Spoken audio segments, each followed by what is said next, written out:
ഈശോയേ ഈശോയേ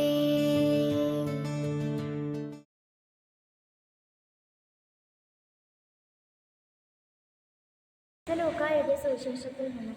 അക്കാലത്ത് യേശു പരിസരരോട് അരുളിച്ചെയ്തു, ഒരു ധനവാൻ ഉണ്ടായിരുന്നു. അവൻ ചെമന്ന പട്ടും മൃദുല വസ്ത്രങ്ങളും ധരിക്കുകയും എന്ന് സുഭിക്ഷമായി ഭക്ഷിച്ച് ആനന്ദിക്കുകയും ചെയ്തിരുന്നു. അവൻ്റെ പടിവാതിക്കൽ ലാസർ എന്നൊരു ദരിദ്രൻ കിടന്നിരുന്നു.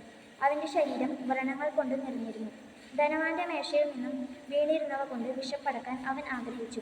നായ്ക്കൾ വന്ന് അവൻ്റെ വ്രണങ്ങൾ നക്കിയിരുന്നു. ആ ദരിദ്രൻ മരിച്ചു. ദേവദൂതന്മാർ അവനെ അബ്രാഹത്തിന്റെ മടിയിലേക്ക് സംഗ്രഹിച്ചു. ആ ധനികനും മരിച്ച് അടക്കപ്പെട്ടു. അവൻ നരകത്തിൽ പീഡിപ്പിക്കപ്പെട്ടപ്പോൾ കണ്ണുകൾ ഉയർത്തി നോക്കി.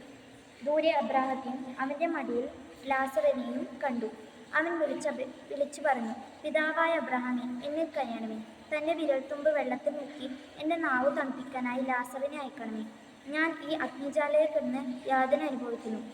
അബ്രഹാം പറഞ്ഞു, മകനെ, നീ ഓർക്കുക, നിനക്ക് ജീവിതകാലത്തെ എല്ലാ സുഖസൗകര്യങ്ങളും ലഭിച്ചിരുന്നു.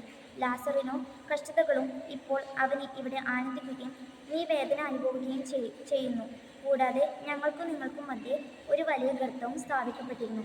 ഇവിടെ നിന്നും നിങ്ങളുടെ അടുത്തേക്കോ അവിടെ ഞങ്ങളുടെ അടുത്തേക്കോ വരാൻ ആഗ്രഹിക്കുന്നവർക്ക് അത് സാധിക്കുകയില്ല.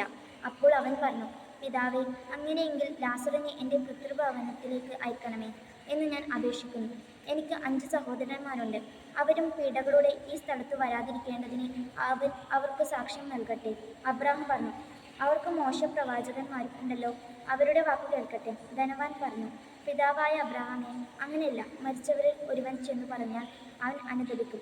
അബ്രാഹാം അവനോട് പറഞ്ഞു, മോശയും പ്രവാചകന്മാരും പറയുന്നത് അവർ കേൾക്കുന്നില്ലെങ്കിൽ മരിച്ചവരിൽ നിന്നും ഒരുവൻ ഉയർത്താലും അവർക്ക് ബോധ്യവുമാവുകയില്ല. കർത്താവിൻ്റെ സുവിശേഷം.